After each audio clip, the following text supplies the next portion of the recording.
Thank you all for joining the webinar today, Developing Leaders with Psychological Insight. My name is Kat Duco, and I'm the Regional Business Development Manager at the Myers-Briggs Company. I work alongside a team of key account managers, which includes Tom Leary, Julia Stahl, and Liz Saris. We're all available to address any questions that you might have about our people development solutions.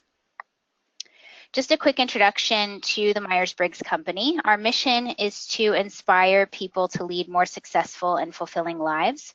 And we deliver on our mission through various approaches, consulting solutions, research services, certification training, and our range of assessments. Our goal is to maximize the performance of leaders, teams, and organizations through the use of our psychometric tools and professional services. Our facilitator for the webinar is psychologist and senior director at the Myers-Briggs Company, Dr. Martin Bolt. Martin has extensive experience working with organizations across the Asia-Pacific region in areas of executive leadership, team effectiveness, talent identification, organizational change, and workplace well-being initiatives. And during the webinar today, Martin will share different approaches to developing agile leaders by incorporating multiple psychometric tools and development strategies. And with that, I will turn you over to Martin. Thanks, Kat, and thank you for all who are joining us on our session today, the webinar. And our session today is really here to present what we found the most effective ways of developing leaders, particularly in our current era of fairly rapid change and transformation that's going on, not just in organizations, but through communities and society. And we'll share with you, based on research and our experience, the kind of assessments, development methods that we found help leaders build the insights, skills, and approaches that are needed in leadership today.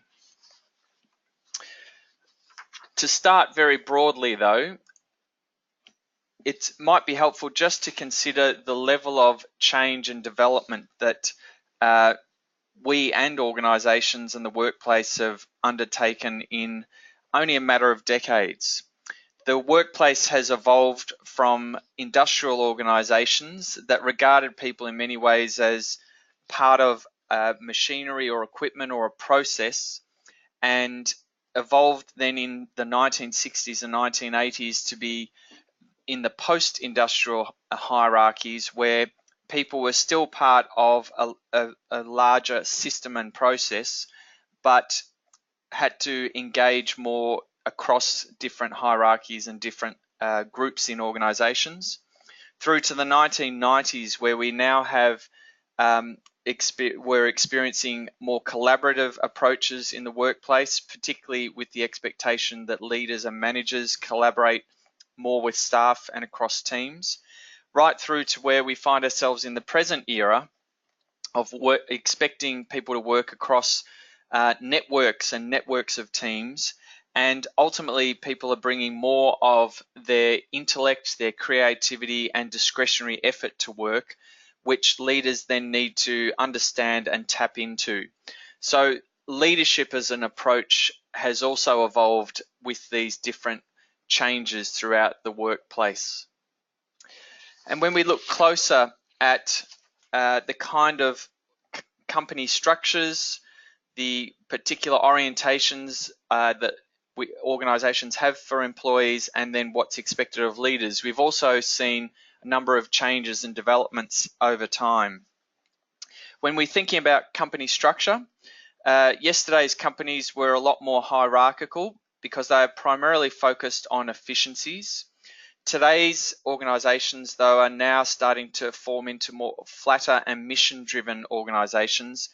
And companies like Google, it's not unusual to find the average ratios of 50 people reporting to one manager.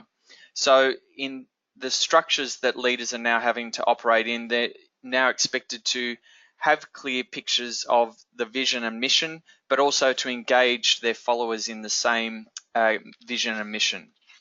When we think about the orientation that organizations have originally had and where it's moved to, people were previously in organizations considered costs and in many cases the objective was to minimize any expenses associated with the people cost of the workplace, or to maximize what could be derived from people's contributions at work. And the focus for employees was very centered around their performance, but through reviews in a typical annual review basis.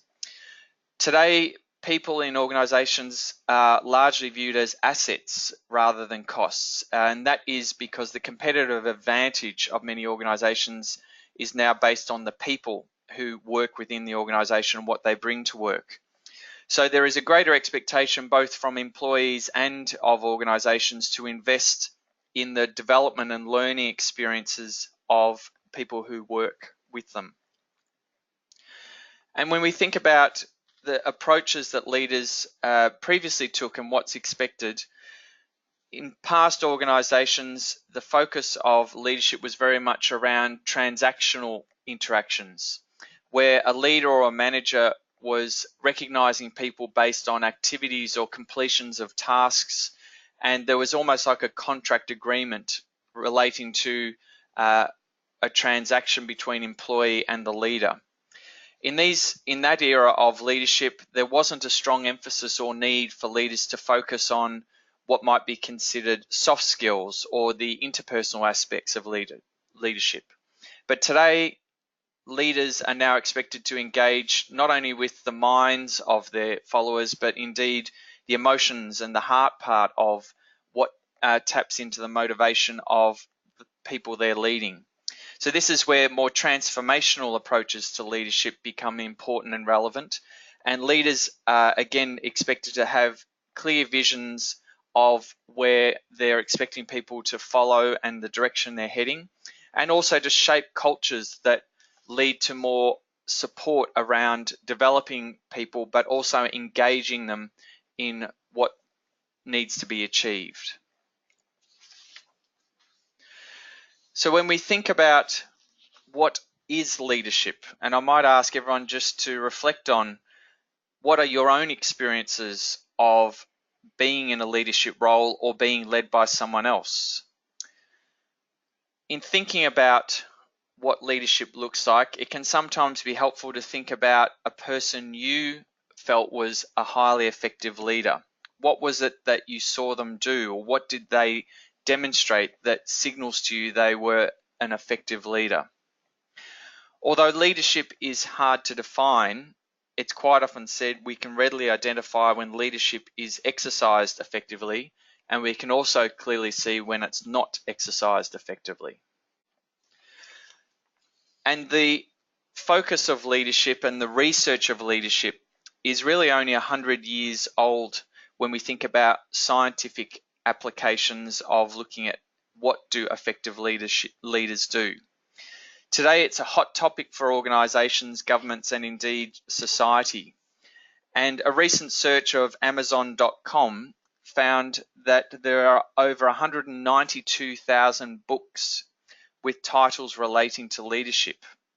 Now, this doesn't include the countless TED Talks and other articles and documentaries produced every day exploring the topic of leadership. So what does leadership actually look like when its coverage is increasing? The simplest way we can summarize what all of this research and observations about leadership means is leadership is where a person is demonstrating behaviors in a situation where they are influencing the thoughts, feelings, and behaviors of one or more people. And what I find important when working with people on their leadership and looking at ways to develop it is that it's not essentially a role. Whilst we refer to people being leaders, leadership is actually a process, and it's a process where a person is leading other people and they have followers who are willing to follow them. So how do leaders actually learn about leadership? How do we learn to exercise effective leadership? Not long ago, I had a friend ask me what kind of books or articles I would recommend that would offer the top tips of how to be a great leader. I had to share with my friend that I was not aware of any single book or set of books that gives the tips that helps a person to be an effective leader. In fact, we don't learn about leadership just by reading it in books. And if you think about other things that people dedicate time to learning, if we want to learn how to play guitar, we don't learn that by simply reading a book or watching a video on someone playing guitar. Nor do we learn a skill such as playing golf by reading about it in a book. Leadership is no different. Leadership is not a set of tips found in a book. Leadership, we know, is something that involves using instruments to see things clearer about how we lead, and also requires the experience of leading other people. So we ultimately learn leadership by doing and reflecting on what we're doing, and then adjusting our approach from experience. But when we think about how leaders are learning, particularly in a workplace or organizational setting, we found there can be some particular known barriers, or what might be considered the silent killers of leadership development. And it was very well articulated in this article from the Harvard Business Review, where they found there were 6 key barriers that can sometimes inhibit or prevent leaders learning to be effective. The first thing is where an organization has an unclear direction or unclear strategy and values, and makes it difficult for leaders to determine how to deal with conflicting priorities.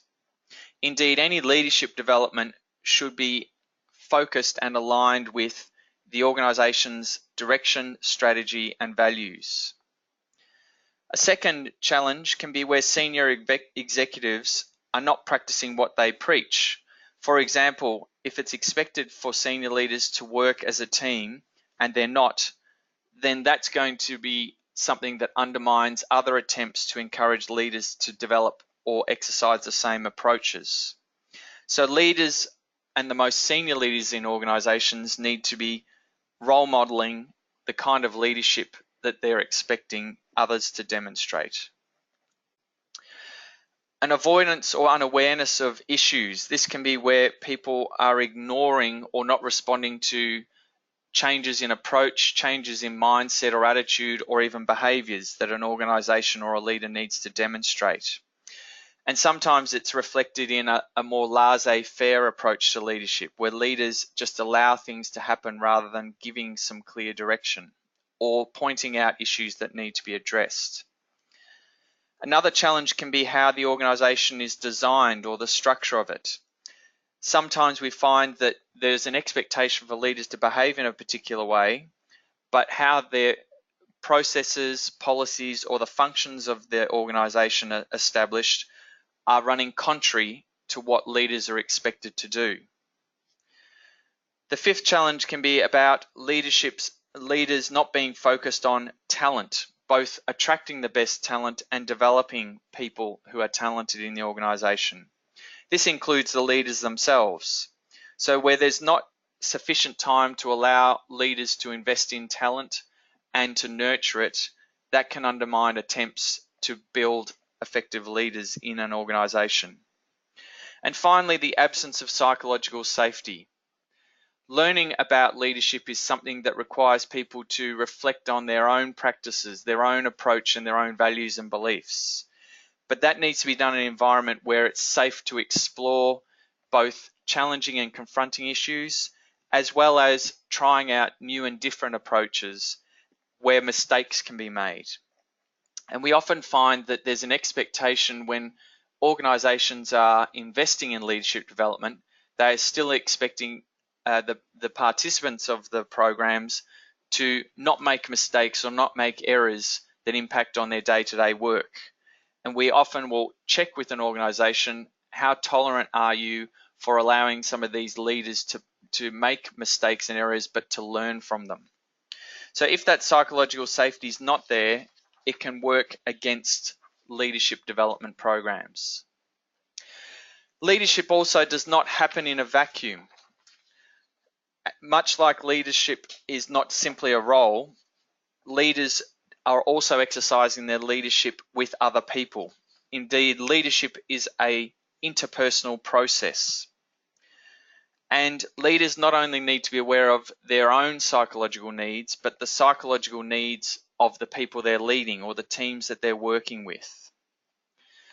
Furthermore, when people are in a leadership role in an organization or a business, there needs to be a great awareness by the leader as to how they're tackling their role or how they're approaching their role and how it fits with the broader organizational objectives. So is the leadership development process and how leaders are operating align with what the organization and the culture of the organization is presenting them with? A challenge we find for people who are appointed into roles where they're expected to lead is to be also mindful and aware of where they get their authority as a leader and who authorizes them to be a leader. If we think of the typical organization or business, the majority of organizations structure themselves in this kind of format, where the leader here on the screen in blue is the appointed leader. That particular leader is appointed by the boss, someone senior to them. If it's an executive team, it might be the board of the organization, or if it's a mid-level leader, it may be their direct reporting manager. When a leader is appointed, they are given authority by their boss to lead others. However, that's only part of the picture. Someone can be appointed as the leader, but it's actually their direct reports or team members that then authorize that person to lead them. Essentially, followers need to be willing to accept and be willing to be led by that appointed leader. And we do know from experience, teams or direct reports do not always authorize their leader. I'm sure we can all think of situations from history where an appointed leader has not been authorized by their followers and the consequences that flow from that. Extreme examples of being deauthorized by the followers would be where a crew of a ship undertake a mutiny and dethrone the ship's captain, or political revolutions where heads of state have been removed by populations.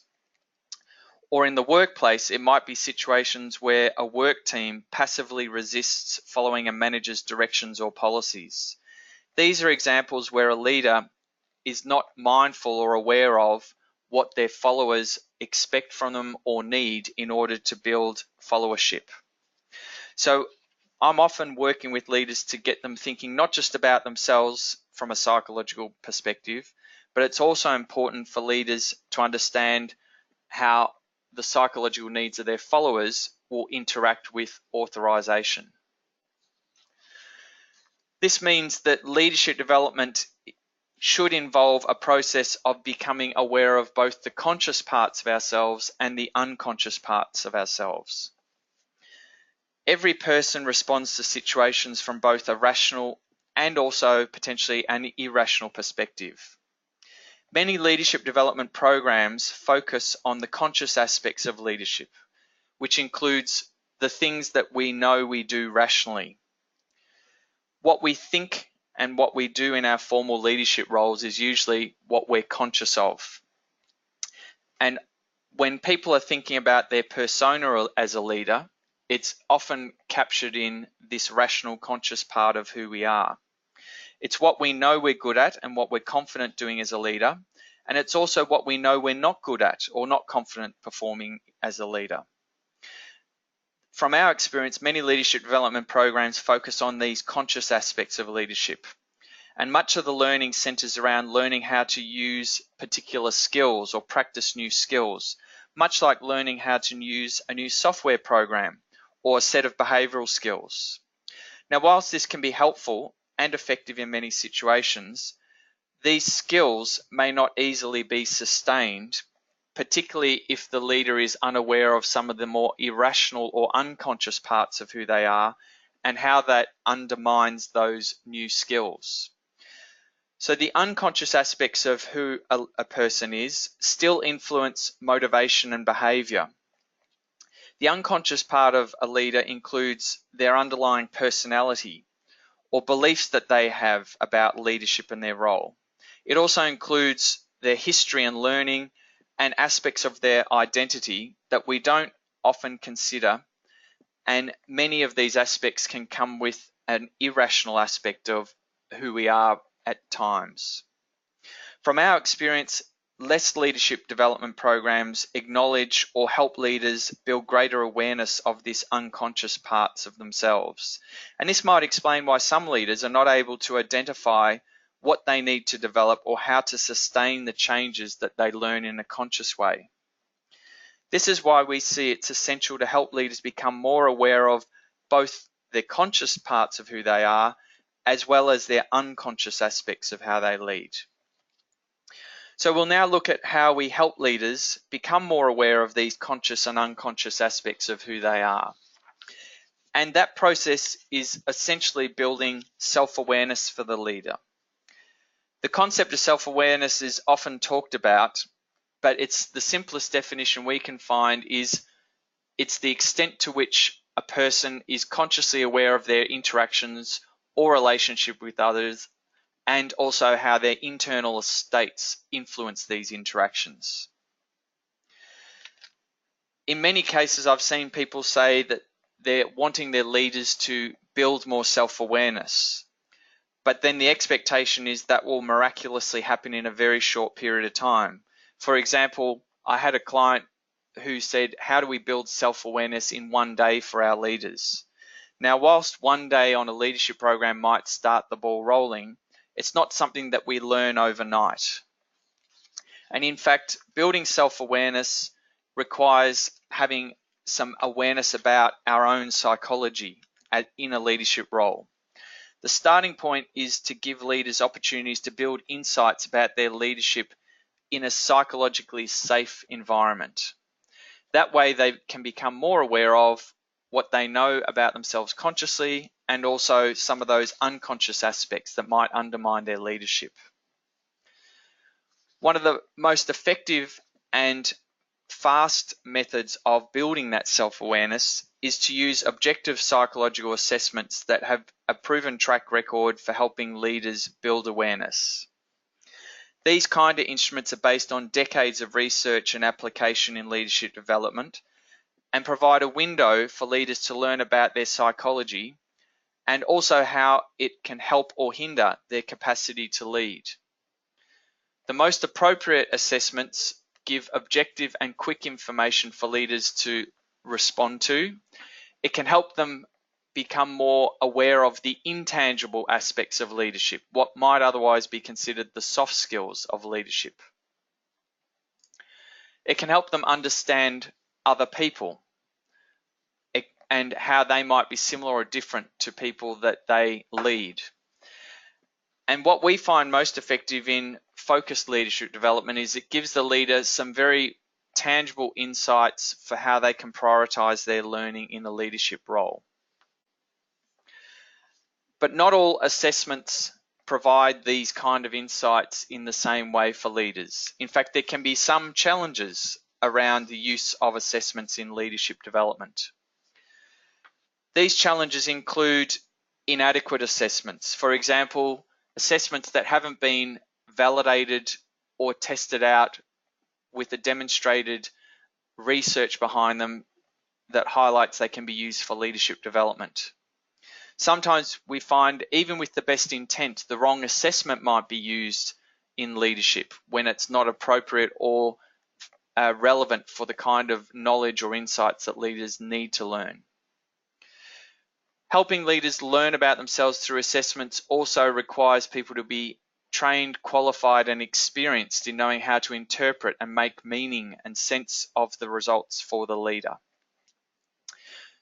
The challenge we find is when people attempt to use assessments, but they haven't got the necessary background in understanding how the instrument works. Also, overlooking the cultural context that the leader is operating in can also mean that an inappropriate or an irrelevant assessment is used for leadership development. And we also find there can be a temptation to expect that the assessment and feedback will give the leader all the insights that they need to know or have to know as part of their leadership development, when really it's just as important to integrate the assessment insights with actual development activities and experiences. So when looking at how people develop, particularly in today's organizations, we often find there's a couple of pathways that people will undertake around their development.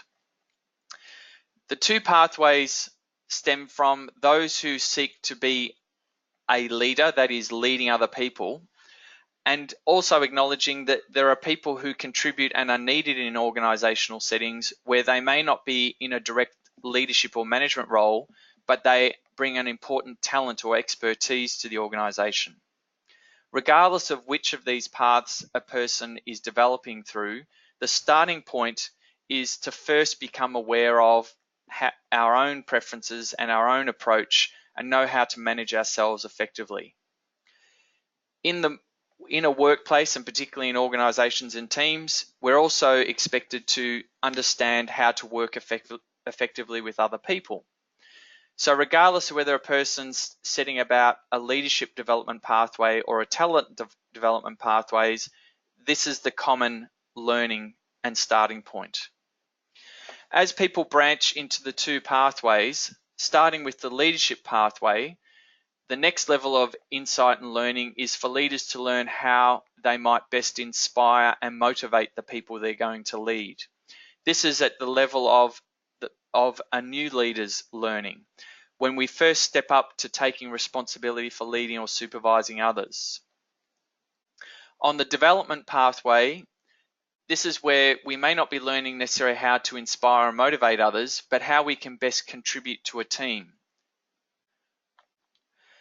When we continue further up the development pathway, as leaders progress in their careers, they need to then start to equip themselves with learning and skills around how to lead teams, functions, or departments, whereas those on the expertise side are learning how to contribute their expertise or when to offer their expertise in given projects or departmental roles. And finally, at the most senior levels of leadership development, where leaders are leading other leaders or leading an organization, this requires leaders to develop another advanced level of skills and knowledge and insights into how they lead.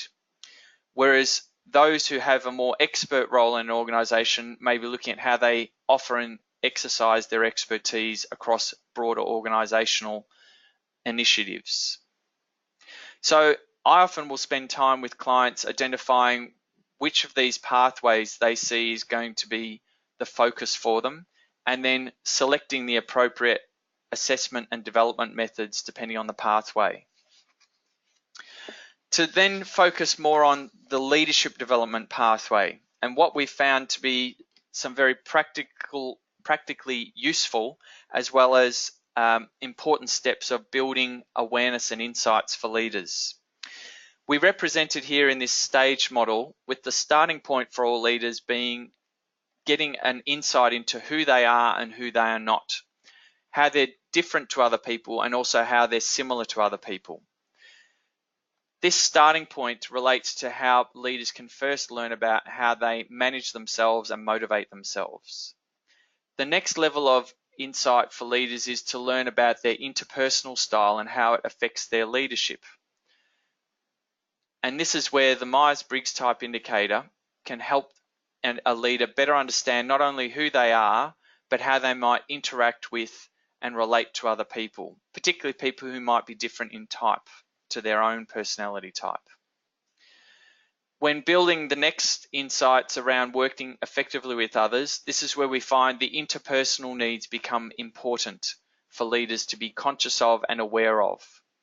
The FIRO instruments, which measure 3 interpersonal needs of inclusion, control, and affection, are an important next level insight for leaders to establish how their own interpersonal needs might interact with the interpersonal needs of their followers.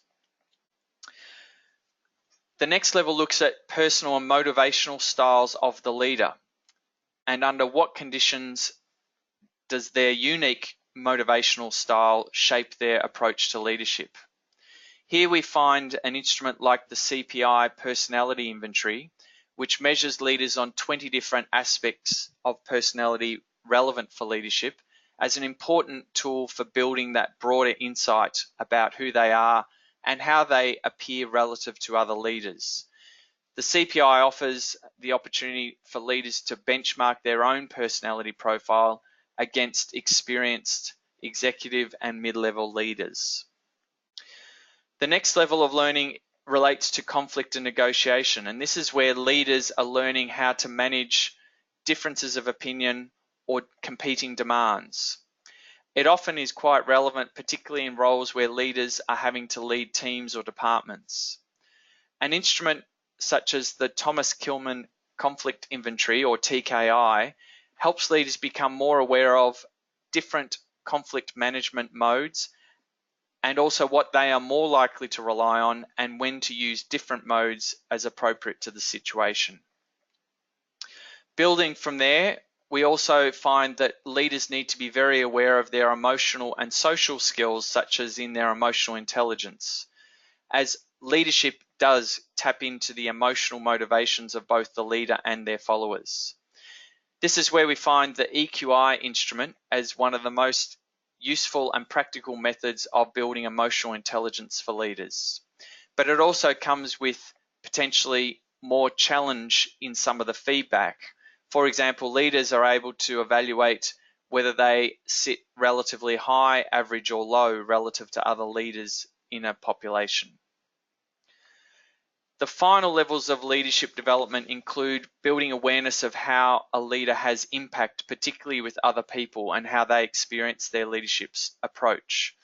This is where we introduce multi-rater feedback or 360 feedback in leadership development. The reason it comes at the later stages is the most confronting way of building self-awareness for a leader is indeed to invite feedback from other people. We use the Centre for Creative Leadership's suites of 360 feedback instruments, which were pioneered by the CCL nearly 40 years ago and have got robust measures of researched leadership competencies that are included in their 360 feedback instruments. When we think about the talent pathway, it's not too dissimilar to the leadership development pathway. The starting point is to help talent build awareness of their own personality preferences through the instrument of the MBTI, to also be aware of their interpersonal impact and influence through the FIRO. When looking at how they might contribute to team roles or results in a team, the CPI also provides them with insights about their motivation in that. Talent also experience challenges around difference of opinion or competing decision making, so the TKI can offer insights there. And then we often find that the EQI instrument adds another layer of awareness, even if people are not in a leadership role, but more about how they can best navigate working with different people and different emotional needs. So I wanted to add the talent pathway into the picture to highlight that whilst there is overlap with the leadership development pathway, it's not necessarily the same pathway for talent to undertake with these sorts of assessments. Beyond assessments, though, we also know that leadership development requires other elements for it to be effective. And this is again based on the research from the Centre for Creative Leadership, where they have found that the components of assessment, challenge, and support become crucial for any leadership development experience. So once leaders have gained some insight and learning from the assessments, the next part is how they put that learning into action through specified development goals and development actions. Those development actions should present a leader with some stretch or challenge so that they can grow. But whilst leaders are engaging in activities or projects or approaches that create a stretch for them, there needs to be awareness that they should have some support both from the organisation and the people they're working with. The support piece can be in the form of formal development support, such as coaching support for the leaders, but it's also from an organizational cultural perspective, support where they're allowing leaders to try new approaches or to take on new responsibilities in order to exercise that leadership growth. So when looking at leadership development programs, we find it's important to have all three elements as part of the process. This is where development activities become an important component of helping leaders put their learning from the assessments into action. Development programs can include targeted leadership programs where leaders experience through a range of experiential activities how to exercise different approaches in leadership and what aspects of their current leadership are working or not working in their role. Leaders can learn from others, be it their own team that they work with or working in teams and groups on leadership programs. Most leadership we know is exercised in small groups, and learning about leadership in small groups is probably one of the most powerful ways where leaders learn to adjust their leadership style. Individualized coaching is also a powerful aspect of helping leaders further undertake their learning in a safe environment, where the coach can help the leader more deliberately look at their approaches and tweak or fine-tune approaches that aren't working. And finally, we often make an important point about leaders taking the learning back into their job role and selecting job assignments or job responsibilities that enable them to practice and try out their new leadership approaches in action and with people they're working with. So when putting together leadership programs, we try and draw on all of these development actions for leaders in order for it to be effective. So leadership development is not simply a set of assessments or just one particular activity. In fact, CCL's research of highly effective leaders demonstrates leaders need to learn from a range of experiences. By integrating the insights and learning offered by assessments with targeted development activities, and also ensuring participants in the organizations are supportive of those development activities, increases the likelihood that leaders will sustain the learning that they gain from the investment of leadership development. So I wanted to now give some examples of where we've worked with leaders around their leadership development in action. The first example is of a CEO who engaged us to help him develop his leadership approach. This CEO was in his early 60s, and the primary focus for him engaging in more leadership development was he wanted to re-engage the workforce, which he became aware of from a staff survey of his organization, which showed the majority of employees had lower levels of job satisfaction and engagement with their work. And this CEO recognized that part of the reason for that feedback he was attributing to potentially how he was leading the organization. He was also aware that his executive team, his direct reports, were not functioning as a cohesive team. So he wanted to find other ways that he could help build that cohesion. And based on his career stage, he was also looking to develop future leaders in the organization so that he could ultimately start planning his transition from working as the CEO in this organization. The starting point for working with this leader was to identify what were the most important parts of his learning to meet those particular objectives. So for this leader, we honed in on the areas of helping him become more aware of who he was and how he was different or similar to other people, and also then his interpersonal style, his motivational needs, and then his impact as a leader on other people. So we first started his learning process with the Myers-Briggs type indicator. From this, the CEO identified that his preference for introversion on the MBTI was manifesting or playing out with him taking a more leading from behind the scenes approach to leadership. But what he became more aware of or conscious of was that many of his staff expected him to be more visible or to behave in a more extroverted way. And this is where he became clear that that could pinpoint why some of the staff felt disengaged with him as a leader. To help him build awareness of his interpersonal approach, he undertook the FIRO-B assessment. And this instrument highlighted for him how his own interpersonal needs were different to many of his direct reports. In particular, the CEO had a very low level of need to do constant and frequent interactions with people. In fact, he found that quite draining.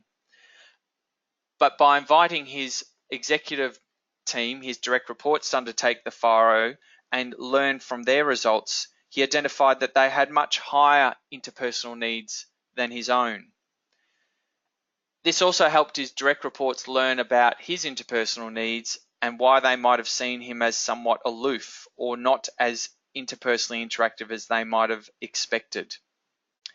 His learning from the FIRO enabled him to adjust his interpersonal style to align more with the needs of his team, and he was also able to address his team's expectations for him to be more visible by sharing with them why it was not natural for him to be a highly visible leader.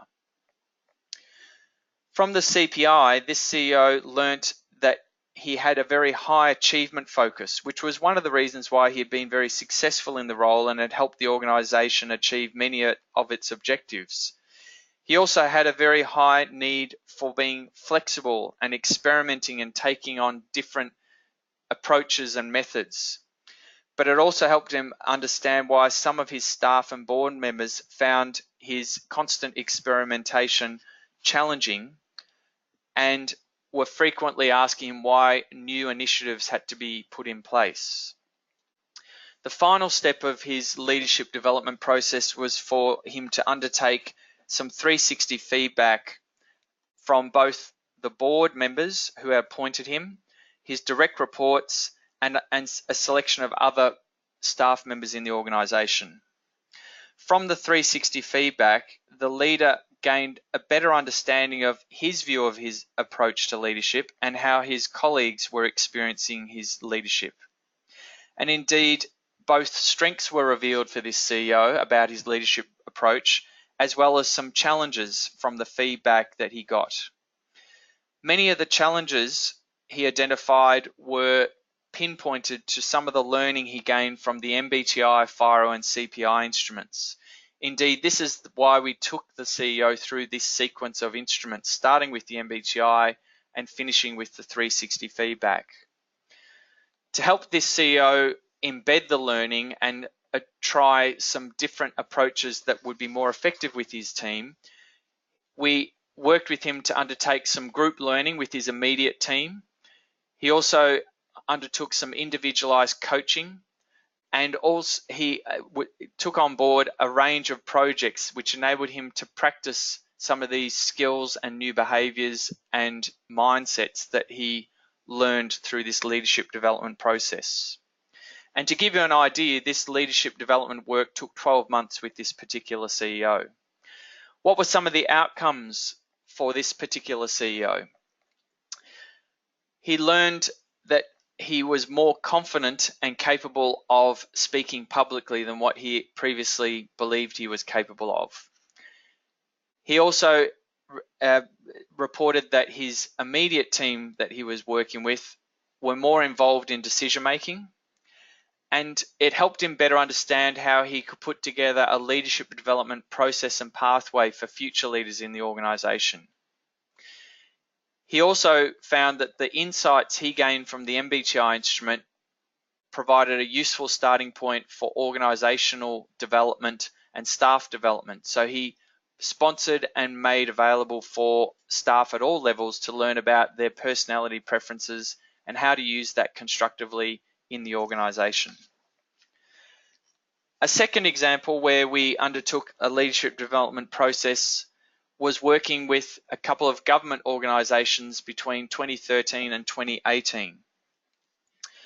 In this particular scenario, we were asked by these organisations to help managers at both the executive through to mid-level management to become more effective in their leadership, not just in their current roles, but also across different departments.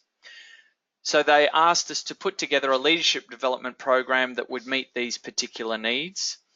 And the areas of focus were to give these managers a greater awareness of their leadership strengths, their development needs, and then to also have some very targeted individual debriefing and coaching to support these managers in making changes that they needed to. They also wanted to build some group learning of leadership that could be disseminated across the organisation. So how did we work with these groups of managers? The key learning focus for these groups was to learn again about the basis of who they are as an individual from a personality type point of view. So we first introduced these managers to personality type differences through the MBTI. In these organisations, emotional and social skills became quite important and relevant for leaders at both the executive through to mid-level leadership. So they had the opportunity to learn about their emotional intelligence by undertaking the EQI. And the final step of the process was they undertook 360 feedback to learn about their impact on the people they were leading.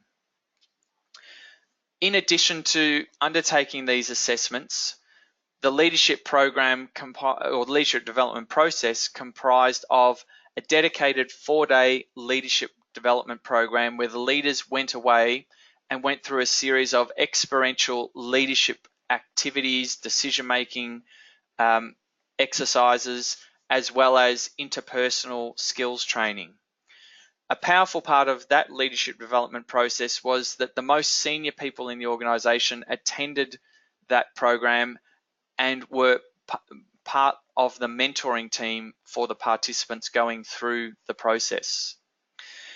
Each of the leaders also had the opportunity to undertake some targeted coaching sessions with our external consultants who helped each leader pinpoint the strengths that they wanted to keep exercising as well as the development areas that they needed to focus in on. And the organisation gave opportunities for the leaders to become involved in projects that would address current organisational challenges. Indeed, a number of these leadership participants formed project groups where they could help work on and solve issues that the organisations were facing. So what was the outcome of these leadership development programs?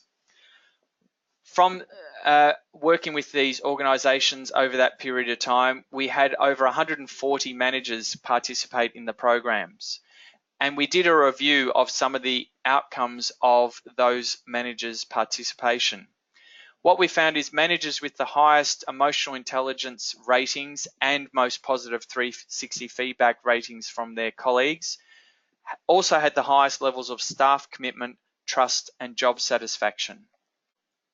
The organisations reported that there was an increased staff engagement and multi-department collaboration, where leaders once thought of only their department's needs and decisions. They became thinking about how that would impact other areas of the organisation. The majority of managers who participated on the program were either promoted within 1 to 2 years of attending the program or were leading new functions that they previously had not had responsibility for. A number of managers also volunteered to return to the program the following year and work as mentors on the program with the next year's leadership participants. And overall, leadership skills of managers were evaluated 6 months after the program. And here's a sample of the kind of learning evaluation that was undertaken. The participants were asked to rate themselves on a series of questions before they joined the leadership program, and then 6 months afterwards to see if there had been any change in their learning, understanding, and application of leadership, particularly from the assessments and development activities. And a graphed example of the change where the blue line represents where leaders were being rated before they attended the program and their leadership skills after the program demonstrated a clear improvement on their leadership skills.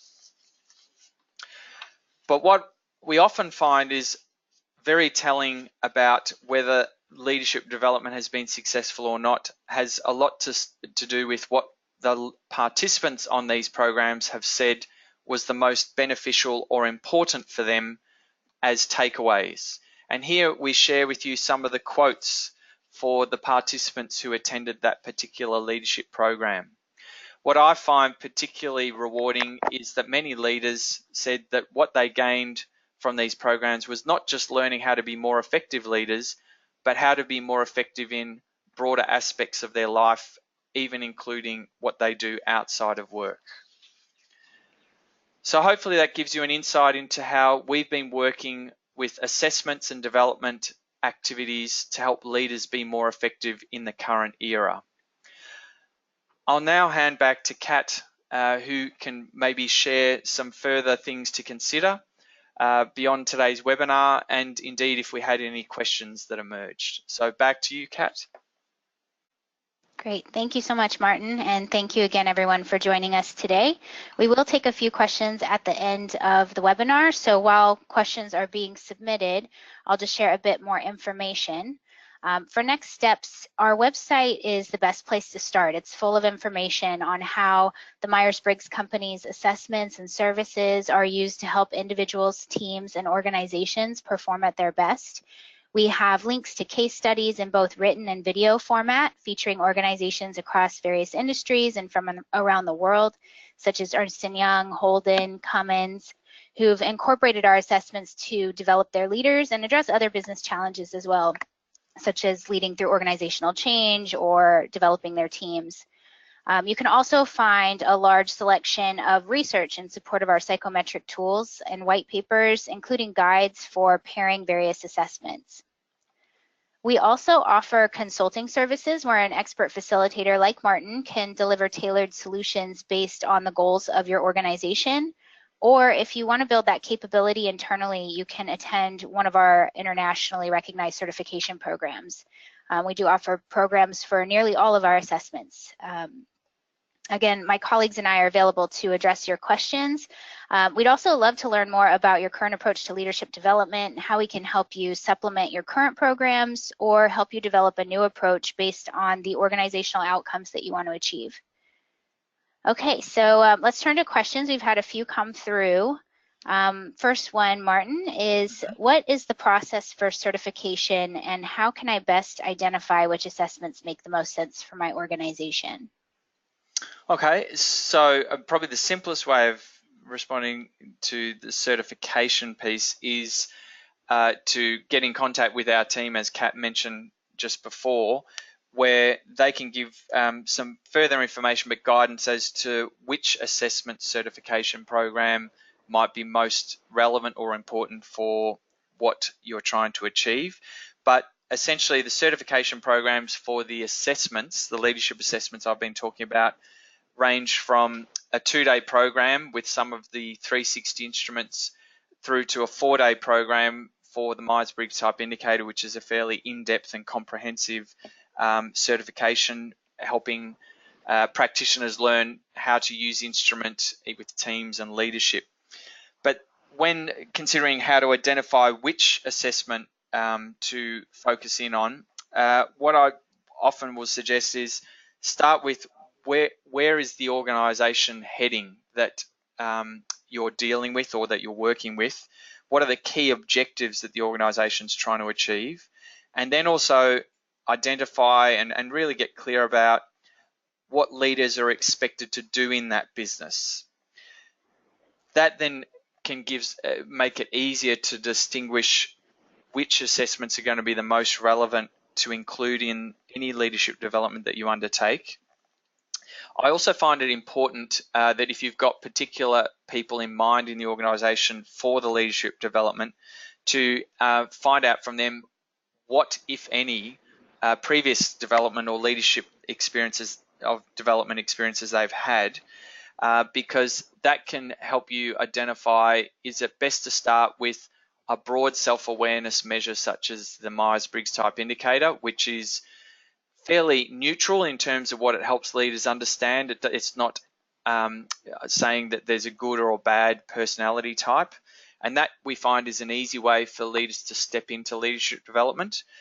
Whereas if they're a more experienced leader, they may have already had some learning from self-awareness, and what they're looking for is what's their impact as a leader. And that's where you introduce something like a 360 tool, or maybe an emotional intelligence tool, which comes with potentially a bit more risk of uncomfortable or confronting information about a leader's style, particularly if they're seeing how they're benchmarked in that instrument against other leaders or people at their level of leadership. But yeah, that'd be my initial thoughts, that first question, Kat. Great, thanks, Martin. Next question that's come through is there are organizations that request leadership coaching or team development, and they also say that they lack the time or might be nervous about initiating change. So how would you respond to that in order to get them started on a learning process? Sure, and it's funny because it's not an unfamiliar situation that we've even found ourselves in when an organisation has come to us and said, look, we'd like to develop our leaders, but we've got very limited time, very limited budget, or we're still deciding, do we need to do something? The first thing I would ask that organisation to consider is who's making the decisions about whether the organisation is being successful or not, and try and have an opportunity to discuss or find out from them, is the organisation and the leaders of the organisation performing and working at a level that needs to, or the level that's required for that organisation to be successful. So ultimately that means either trying to get some time with the CEO or a decision maker or someone who works with those decision makers and find out, are leaders doing what is needed in the organisation? And if the organisation's questioning time and budget, I will often say, well, what's the likely outcome if you don't invest in leadership development or give leaders an opportunity to develop? What would that mean for your organisation? We also know that leadership or leaders of an organisation have the greatest influence over whether the organisation will ultimately be successful or not.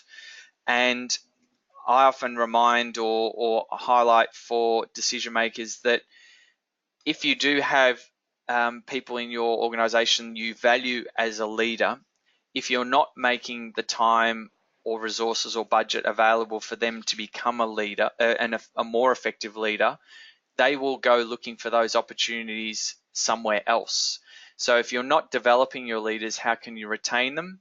Or if you're not developing your leaders, who else is willing to develop them? So it's not just a retention strategy, but it's actually relevant for success, ongoing success as an organization, is to invest in leadership development. I'll leave that there. Thank you, Martin. And yeah, maybe one last question and then we'll wrap up for now. So how do you typically structure a leadership development program for organizations that you consult with? Yeah, it's a little bit horses for courses. So a lot of it, first of all, has to do with what I was mentioning in that first question. So what is the organization trying to achieve? What are its key objectives? Then what are leaders expected to do? Another important element here is who in the organization are they wanting to develop as leaders? For example, are these new level leaders, people who might be first stepping into their first experience as a leader or supervising a team? That requires a certain focus on fundamental leadership skills, and that's where we'd often recommend that the kind of development there is first heavily focused on self-awareness. Who am I as a person and how do I lead others? If it's more about working with the most senior levels in an organization, so the leaders of leaders, we develop a leadership program that takes into account they probably have some of the fundamentals, but now looking at the more sophisticated levels of leadership, which includes leading across departments, leading beyond the organization. And that's where it's a different kind of leadership program at that level. So it's not a simple answer of saying what's the structure of the leadership program, but what we do know is regardless of what level of leadership you're working with, the core ingredients include making the learning experience safe for the participants to look at themselves, challenge themselves, and experiment, and also ensuring that they gain insights about themselves from assessments that are most relevant for the level of leadership that they're learning about. So hopefully that helps, Kat. Yes, thank you so much, Martin. And again, thank you all for joining us today. I think we've reached the end of our time, but if your question didn't get answered, we're happy to connect with you and chat with you further. So again, thank you all for joining us today, and thanks, Martin, for your presentation. Great, thanks, Kat, and thanks for joining.